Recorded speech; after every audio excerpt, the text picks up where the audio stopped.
Alright guys, sa mapagpalang araw sa inyong lahat, meron tayong reaction video dito kay Boying at Congressman Busita nagkaharap. Palpak na justice system nagtanong si Congressman Busita dahil sa kapalpakan ng pagtakas ng isang PDL. At panoorin po natin kung bakit. At don't forget to subscribe Rob Jeep reaction video. At ito na nga ay panayam courtesy of our House of the Representatives. Mr. Chair, ang tanong ko lamang po is dito po sa insidente na may nakatakas na PDL and doon po sa other alleged illegal activities inside Bucor, maganda po na ma-address ito kung mayroon talaga silang enough number of CCTVs and body-worn cameras. Mr. Chair, ang tanong ko lang po, dito po ba sa budget na tinatalakay natin, kasama na po itong CCTV and body-worn cameras? We have 100 million for CCTV, Mr. Chairman. Ang request. 100 million po para sa CCTV meron po. Yes, Mr. Chair. I think enough na po yun. Pero, Mr. Chair, how about body-worn cameras po? Wala po huya. Wala pa hong sinama sa budget kahit may request po. Actually, ang request po ng Bucor na budget is 36 billion. 32 billion. Ang binigay po ng DBM ay 7 billion lang po. Yes, Mr. Chair. Naitanong ko lamang po ito kasi napakahalaga po nito eh. Hindi lamang po ang mapoprotectionin nito ay yung PDLs, but of course pati po yung mga personnel ng Bucor. Kaya talaga napakahalaga po nito. Kung matutulungan po kami ng Kongresong maglagay po ng ganitong item, ay talaga pong tatanawin namin ng malaking utang na loob. Sapagkat kahit gusto ho namin magkaroon yan, ay hindi ho binibigay sa amin ng DBM. Ayan, napakinggan nyo guys si Boying. At ito nga ay inihiling pa rin ng body camera. Alam po natin na ito ay may tuturing na hindi kasalanan ng DOJ. Ito po yan sa low conviction rate sa illegal drug cases. And considering po na more or less 20% lang ang nakukonvict sa illegal drug cases, malaking may kukonsider po natin na burden ito ng DOJ. Bakit po? Thousands po ang kaso na isinasampa sa korte. And 80% dito nadidismiss. Na dapat sana po yung oras, yung trabaho ng mga prosecutors, ng mga judges, ay nakapokus na lang do sa may mga quality ng mga kaso. So, ang concern po dito, Mr. Chair, pwede po bang malaman natin from the Honorable Secretary, ito po ay hindi nila kasalanan talaga. Ito po ay problema dito sa lower, sa baba. Ano po kaya ang nakikita natin para ma-address ito? Dahil hindi lamang, parang pinapahirapan po natin yung mga prosecutors at saka yung mga judges na hindi naman dapat mangyari. Second, libo-libong Pilipino po yung nasasacrifice dito. Alam po natin na ang isang kaso, hindi naman ito nadidismiss after 1 month, 2 months, 3 months. Some of these cases, bago ma-dismiss, inaabot ng 1 year, 2 years. Alam po natin lahat na more or less 90% siguro dito mga ordinaryong Pilipino na kahit bailable yung kaso, wala naman talagang pera, walang kakayahang kumuha ng abogado. So, in this issue, hindi lang, Mr. Chair, ang nasasacrifice yung individuals na biktima nitong maling trabaho. Nasasacrifice po dito yung buong pamilya nila.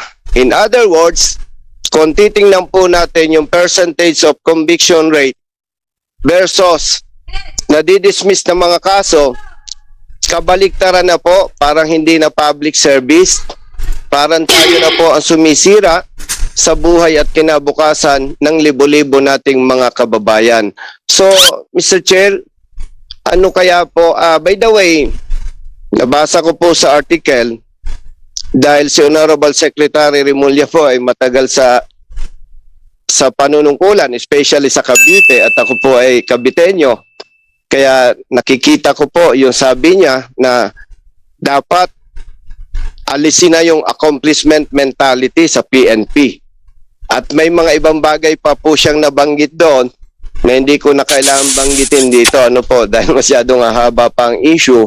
So, doon po sa party ni Honorable Secretary Remulla, very clear po sa kanya na talagang may problema.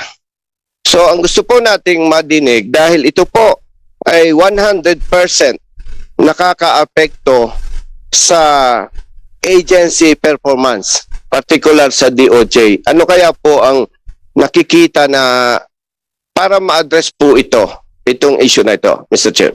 Salamat po sa katanungan, Mr. Chair. Ang isa hong malaking epekto ho ito ng ang low conviction rate po ay talaga sa drug cases. Sapagkat noong nakaraang mga 6 na taon at 7 taon, naging lagana po yung mga kaso na hindi kompleto ang pagka-file. Ito po yung tinatawag natin na, tama ho kayo, yung accomplishment, parang quota system po ng mga pulis, na para sila po ay kumukota sa mga station commander nila na mahuhuli at ikukulong na tao. Ito po yung isa sa pinakamalaking sakit ng ulo ngayon ng ating justice system. Kung 10,000 tao po meron nakakulong ngayon, na wala naman talaga ebidensya, ngunit magtatagal pa rin sa kulungan. Ito po ay talagang isang ginagawa namin ng paraan ngayon, kaya kami po ay nagsasagawa ngayon ng case build-up training between the police and the prosecutor. At the same time, kinausap na po namin ng Chief PNP, mula po kay Chief Asurin hanggang kay Chief Acorda, na sana po mawala na itong quota-quota, itong quota system sa mga pulis. Kasi ano yan para kung nagpapakulong tayo ng tao dahil meron tayong gustong ilagay sa ating record na nagpakulong tayo ng tao. Pero kung ang conviction niyan, baliwala na ho sa kanila. Ang mahalaga na pakulong nila. Yan po yung maling-maling kasama sa ating sistema ng hustisya. Kaya ngayon po malaking pagbabago na ho nangyayari. At ngayon po, in-instruct rin po namin ng PAW na pag-aralan yung mga kaso ng mga mahihina. At subukan na po namin kausapin ang mga piskal sa pag-withdraw po ng kaso na mahihina. Kasi sayang po yung oras. At sayang po yung mga nakakulong. Ang dami ho tayong kababayan nakakulong ngayon na hindi dapat nakakulong. Ang tawag po natin dito yung template crimes. Huhulihin po ng Caracruz sa Martes. Kakargahan ng kaso sa Webes. Nagiging non-bailable bigla yung Caracruz. Sila po ay bigla na lang naging tulak ng droga. Yun po yung ating pinag-aaralan ngayon kung paano ho aalisin. Sana po matigil na po itong ganitong gawain. At maganda naman po ang naging response ng ating Chief PNP Acorda sa bagay na ito. Na nagsalita na rin po siya na wala na ho tayong kota-kota na susundin sa Philippine National Police. Kaya nakakatulong po ito, malaking bagay po ito. Salamat po. Mr. Chair, mag-request lang po ako na extension at least 1 minute to 2 minutes kasi napakalaga po natin. Wala pa namang bell so you continue question. Please proceed. Dahil nakikita po natin yung dedikasyon ng DOJ, nasusubaybayan ko po yan And bilang retired officer po ng PNP, gusto ko na rin pong iparating sa Honorable Secretary ng DOJ yung nakikita kong isang malaking problema dito. Yes, thank you. In-acknowledge po ng PNP na talagang may quota-quota system. Ayan, may bell. Nag-bell na. Mr. Chair. So you have 30 seconds and if you want Yes. to continue your line of questioning, you are given more minutes in your second round. So you please wind up your last question for the first round. Siguro po, mas maganda siguro, bigyan niyo po ako ng 1 minute para matapos na ito. Last question lang po. Yes po. Gusto ko pong samantalahin yung opportunity na ramdam natin na talagang may dedikasyon yung DOJ dito sa issue na ito. And every time na may problema po, kung hindi natin alam yung root cause, mahirap ma-address ito. Gusto ko pong banggitin kay Honorable Secretary Remulla na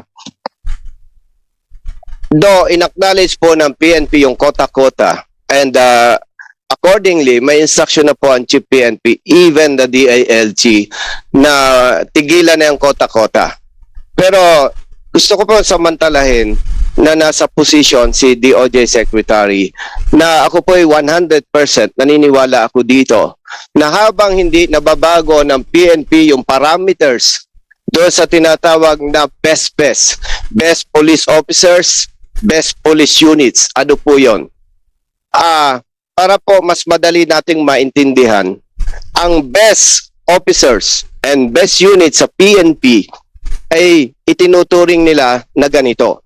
Kapag ikaw, for the 1-year period, ay malaking accomplishment mo sa illegal drugs, sa iba't ibang kaso, murder, rape, and everything, ang dami mong accomplishment, you will be considered as best unit.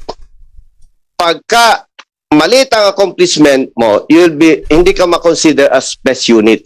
Kindly shoot your last question, please. Yes, sir. So, ang nangyayari po, pataasan ng accomplishments. Kaya po nangyayari ito na katulad po ng Tagaytay City, isa yan sa peaceful area. Hindi po magbe-best unit yan. Sino ang best unit? Yung madaming accomplishment, yung mataas yung crime rate. So, baliktad na po. Dapat sana, Honorable Secretary Remulla, sir, ang maging best units, yung peaceful yung area niya. Hindi yung area na napakataas ng crime rates. Okay, please Kung hindi respond. po ma-address yan, naniniwala po ako kung hindi babaguhin yung parameters na yan dahil kaugalian po ng mga uniform personnel, pagalingan, pasikatan, ang nasasacrifice po, maliliit nating mga kababayan. Again, Honorable Secretary Remulla, sir, hanggat hindi na bago yung parameters ng PNP, yung kota-kota system po, hindi ma-address talaga yan. Thank you, Mr. Chair. Sa ngayon focus. Alright guys, pakinggan natin si Congressman Busita. Nirepaso ang ating palpak na justice system kay Boying Remulla. At sana wala nang pananaw sa kota-kota.